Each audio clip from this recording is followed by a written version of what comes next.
This is what I've done. And so, you know, what you see is a different culture. That's a conversation we never get into it really about in professional sports, but primarily the NBA, where you got cats and they go at NBA players and stuff like that. Like, you know, you bring up LeBron. You ever see LeBron go at a white boy? It's called what it is. You ever see him do that? You saw him come at me? Closest you ever came to seeing him do something like that was when he called out Brian Windhorst. What you calling out Brian Windhorst for? The man covered you since junior. Stephen A. Smith didn't hold back for a second when he sat across from the Pivot podcast crew. Looking straight into the camera, he delivered a line that instantly froze the entire sports world in place. I see a lot of shit too. Like I seen Brian Windhorst on one of these shows not too long ago. Like Wendy. Yeah, you played over high school. Wendy, you guys played together in high school. Yeah, right? He was on your high school. this guy was like, you know, says he's like my fucking best friend. These guys are just weird. He said, "You ever seen LeBron James go at a white boy? Have you ever seen him do that?" And the internet exploded, because Stephen A. wasn't just talking basketball, he was calling out the king himself in broad daylight. Welcome back to the channel. Today we're diving into one of the wildest twists in sports media, because Stephen A. Smith went on the Pivot podcast and accused LeBron of something very specific. And has praised you repeatedly. And you used the Pat McAfee situation to go at him. You understand? And that's the only time you ever seen LeBron James, you know, really go at somebody white. I'm gonna call it what it is. You know, so we understand each other. You know, I understand a lot more. He said LeBron only fires back at black media voices while staying silent when white commentators criticize him. And the crazy part is, he's not wrong. LeBron really does show that pattern. But here's where the moment flips the script. While Stephen A. is calling out the king, he accidentally exposes himself too, because he does the exact same thing without even realizing it. This whole situation reveals a lot about power, race, ego, and selective outrage in sports media. To break it down, Stephen A.'s critique on the Pivot was straightforward. He claimed LeBron has no problem confronting black media members like him, Shannon Sharpe, Brian Windhorst, and others, but when it comes to white commentators, especially the ones who've said far harsher things, LeBron stays quiet. Stephen A. pointed directly at one example, Chael Sonnen. For anyone unfamiliar, Sonnen is a former UFC fighter turned ESPN personality, and for years he's thrown out heavy accusations about LeBron using performance-enhancing substances. These weren't vague hints. Sonnen flat-out claimed LeBron uses EPO, repeating it across multiple platforms like Andrew Schultz's show, Patrick Bet-David's podcast, and others, saying things like, that's why LeBron has crazy endurance and why he's still performing at this level at his age. These are serious, reputation-shaking accusations, the kind that could end a career if they're false. LeBron had done something to me, and he was coming to UFC fights, and he wasn't doing autographs, and it was just one of these things that rubbed me the wrong way. And he and I have one thing in common: we use the same drug dealer to buy our EPO, and I don't see anything wrong with that. Like, there's performance-enhancing drugs, and they'll come out and try to tell you those are bad things. Performance and enhancing are good terms. You can pin that on me all you want. If there's something out there that can make you better, I'm not gonna lie about it. LeBron never said a word. No statement, no lawsuit, no public clapback, nothing. Meanwhile, he has publicly checked black media voices multiple times. He pressed Stephen A., challenged Brian Windhorst, and even took light shots at Shannon Sharpe. The list goes on. So when Stephen A. asked, "You ever see LeBron go at a white commentator?" he was pointing to a real pattern, and it's hard to argue with. The reason LeBron stays silent about Chael Sonnen comes down to brand control. For 20 years, LeBron has built his image as a clean, disciplined, scandal-free elite athlete. He avoids drama, shuts out unnecessary noise, and keeps everything polished. Responding to Sonnen would only amplify the allegations, turning a fringe claim into a global headline. Staying silent keeps the narrative in LeBron's hands and sends the message, I don't respond to people beneath my level. It's a power move, strategic, calculated, and effective. If LeBron clapped back, he'd be elevating a rumor most fans don't even know exists and pushing it straight into mainstream conversation. But here's the downside: silence can sound like guilt. In today's chaotic media environment, people fill in the blanks before the truth arrives, and conspiracy talk spreads fast. So even though LeBron's silence makes strategic sense, it also reinforces Stephen A.'s point. LeBron chooses his battles with precision, and to some people, that looks like fear or selective outrage. But here's the twist: Stephen A. does the exact same thing. Same, all of them. They're all the same. These guys, these two guys, they're the same people, bro. That's why they don't get along.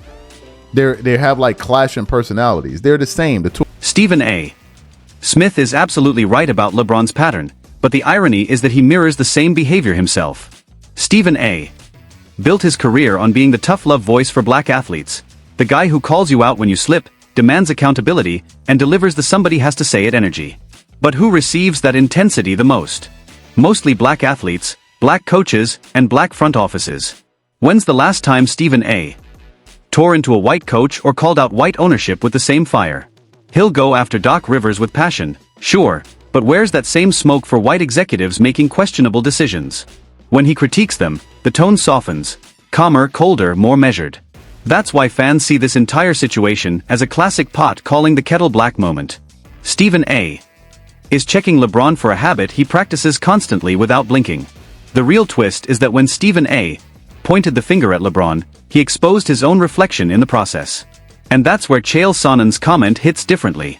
He said Stephen A. Smith and LeBron James are essentially the same person, just operating on different stages, and honestly he wasn't wrong.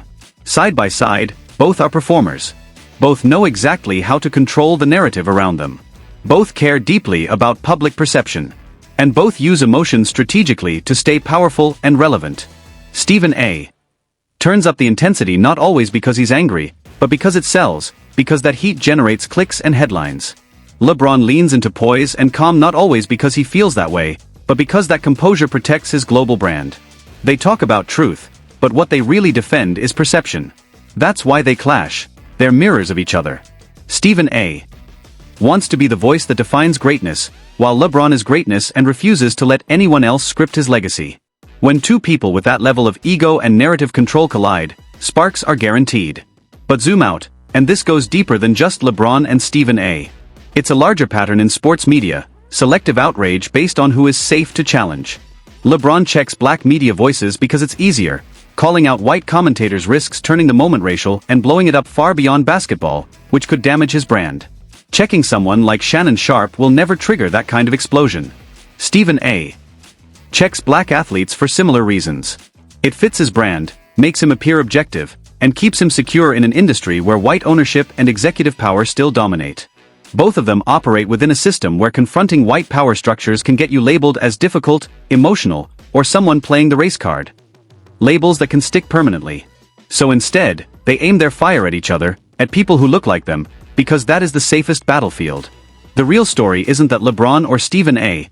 look hypocritical, it's that both of them are navigating a setup that rewards selective criticism and punishes stepping outside those boundaries. So why does this moment matter? Because conflict is currency. This story isn't exploding because the world suddenly cares about accountability or integrity. It's blowing up because beef sells. In today's media landscape, every feud becomes premium content.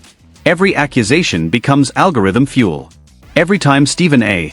fires a shot or LeBron stays silent, it generates millions of views, countless headlines, and endless debate. And truthfully, both of them know exactly what they're doing. Stephen A. understands that poking LeBron sparks engagement. LeBron knows silence makes him more mysterious, more marketable, more talked about. Meanwhile, fans consume the clips, argue the takes, repost the drama, and the cycle keeps spinning. So who's really winning? Not the fans. We don't get truth or accountability. We get spectacle, noise, and two master performers feeding a system built for views. Now, circling back to the Chael Sonnen situation, the elephant in the room, his accusations aren't small. They're heavy, direct, and explosive. Sonnen didn't just imply LeBron looks unusually strong, he outright claimed LeBron uses EPO, growth hormone, and testosterone, what some people call the Lance Armstrong stack. Like, if the world understood what LeBron did, like other basketball players will hear what LeBron does and go, well, yeah, but that doesn't matter, right? It's like a baseball player and you're hitting a stick out of the way. It doesn't matter. It's like, no. If you knew what these performance enhancers did, then you would know why it does matter. What do you think he's there's doing? only one. We have the same drug guy, if you will. I know exactly what he's doing. But there's only one golfer. Please tell. There's only one golfer. I'm not going to. But there's only one golfer that follows the big three. And the big three is EPO, growth hormone, testosterone. That's the Lance Armstrong diet. There's one golfer. EPO matters. It's the reason LeBron takes it. It matters. And if other basketballers understood EPO what it do? did, EPO increases your red blood cells, which gives you endurance so you can play all game long. You can shoot in the fourth More quarter red blood just like cells, you more shot in the oxygen fourth in your minute. red blood Yes. cells. Okay, Yes. got you. It's the king of performance enhancement. Those are extremely serious claims, career-ending if true and outright defamation if false. So why hasn't LeBron addressed them? There are only two realistic explanations. Either he doesn't care because he knows the accusations are completely false and responding would only amplify them, or he stays silent because there's something in the conversation he doesn't want dragged into the spotlight. I'm not saying Chael Sonnen is right, but LeBron's silence does feel strange, especially from someone who protects his image as fiercely as he does.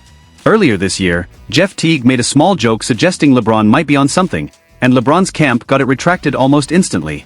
Meanwhile, Sonnen has repeated detailed, serious accusations for years, across multiple platforms, and LeBron hasn't responded even once. That inconsistency is what keeps the conversation alive, not because people suddenly believe Sonnen, but because LeBron's reaction pattern doesn't add up. So what's really happening here? What's the bigger picture behind all this? It comes down to how black figures in sports and media move within systems still controlled largely by white ownership and white executives. In those environments, black media voices often hold each other to harsher standards in an effort to appear objective, avoid accusations of bias, and escape being labeled as people who play the race card. That's why Stephen A. goes harder at black athletes than anyone else. And that's why LeBron stays silent when white commentators take shots at him, because stepping into that territory can ignite a firestorm far bigger than basketball.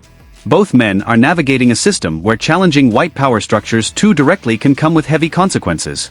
And that's the sad part, the real fights never happen. The real accountability rarely shows up. Instead, we see black figures criticizing each other publicly while the system shaping these dynamics remains untouched in the background.